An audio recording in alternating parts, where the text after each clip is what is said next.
जब पानी तीन देशों के बीच राजनीति बन जाए, सोचिए, अगर किसी देश की सबसे बड़ी चिंता सीमा पर खड़े सैनिक नहीं बल्कि ऊपर से बहती एक नदी बन जाए तो हालात कितने बदल चुके होंगे। अगर किसी मीटिंग टेबल पर मिसाइलों की जगह पानी के आंकड़े रखे जाएं और डिप्लोमेसी का मूड इस बात पर तय हो कि इस साल बहाव कितना मिलेगा, तो समझ लीजिए कि दुनिया एक नए दौर में दाखिल हो चुकी है।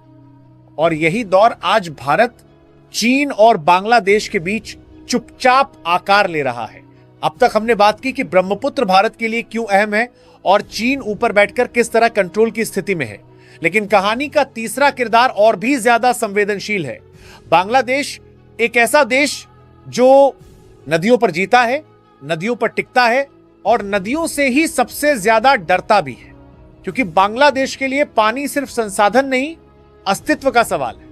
ब्रह्मपुत्र जब भारत से निकलकर बांग्लादेश में प्रवेश करती है, तब तक वो सिर्फ नदी नहीं रहती, वो बांग्लादेश की खेती, उसकी खाद्य सुरक्षा और उसकी पूरी डेल्टा इकोनॉमी बन चुकी होती है। अब जरा सोचिए, अगर इस नदी का कंट्रोल ऊपर दो देशों के हाथ में हो और तीसरा देश नीचे बैठा सिर्फ असर झेल रहा हो, तो ताकत का संतुलन किस तरफ जाएगा। यही वजह है कि पिछले एक साल में बांग्लादेश की नीति में एक अजीब सी बेचैनी दिखने लगी है। आधिकारिक बयान भले शांत हों, लेकिन डिप्लोमेटिक चैनलों में एक सवाल लगातार घूम रहा है। अगर कल भारत और चीन के बीच पानी को लेकर तनाव बढ़ता है तो बांग्लादेश कहां खड़ा होगा। और उससे भी बड़ा सवाल यह कि क्या बांग्लादेश के पास कोई विकल्प भी है। करंट न्यूज पर नजर डालिए। 2024 और 2025 में बांग्लादेश ने कई इंटरनेशनल फोरम पर ट्रांस बाउंड्री रिवर्स का मुद्दा उठाया। सीधे चीन का नाम नहीं लिया, लेकिन अपस्ट्रीम एक्टिविटीज शब्द बार बार दोहराया गया। यह डिप्लोमेटिक भाषा में एक साफ संकेत होता है कि नीचे बैठा देश ऊपर की हलचलों से खुश नहीं है। और यहां कहानी और पेचीदा हो जाती है, क्योंकि भारत खुद भी बांग्लादेश के लिए अपस्ट्रीम कंट्री है। यानी भारत और चीन के बीच जो स्थिति है, वही भारत और बांग्लादेश के बीच एक छोटे स्तर पर मौजूद है। फर्क सिर्फ इतना है कि भारत और बांग्लादेश के रिश्तों में संवाद है, ट्रीटीज हैं और डाटा शेयरिंग की व्यवस्था है। लेकिन चीन के साथ ऐसा भरोसा नहीं है।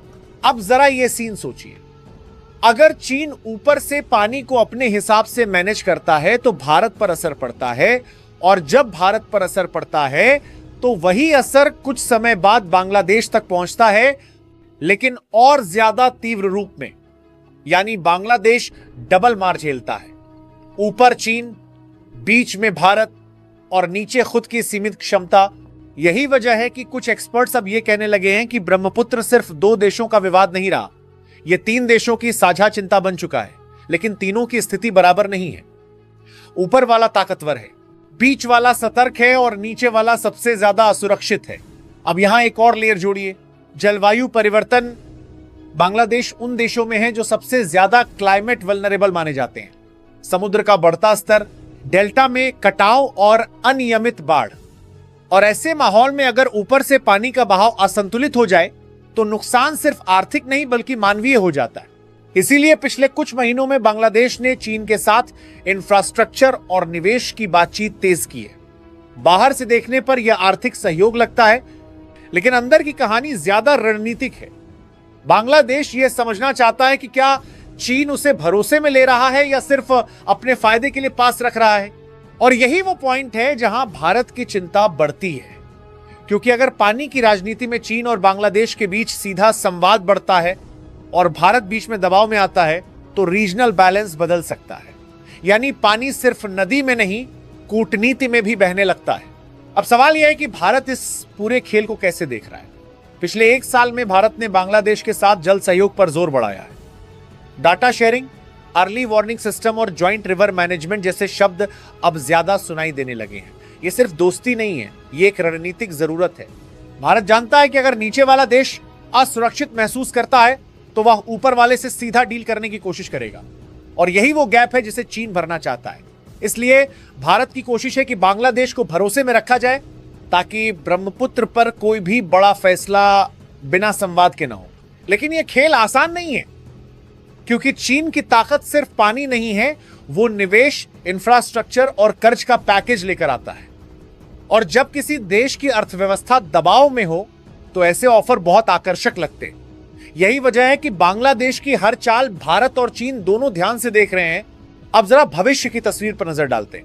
मान लीजिए आने वाले वर्षों में पानी की कमी और ज्यादा बढ़ती है, ग्लेशियर और तेज पिघलते हैं, बारिश का पैटर्न और अनिश्चित होता है।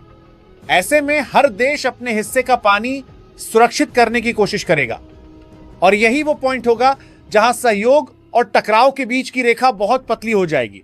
अगर भारत और बांग्लादेश साथ खड़े होते हैं तो वे अंतरराष्ट्रीय मंचों पर चीन पर दबाव बना सकते हैं। पारदर्शिता, डाटा शेयरिंग और पर्यावरणीय जिम्मेदारी जैसे मुद्दे उठ सकते हैं। लेकिन अगर दोनों के बीच भरोसा कमजोर पड़ता है तो चीन को खेलने की ज्यादा जगह मिल जाएगी।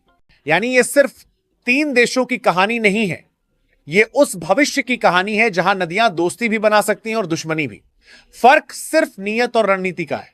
अब आखिरी सवाल आपसे, क्या हम पानी को अब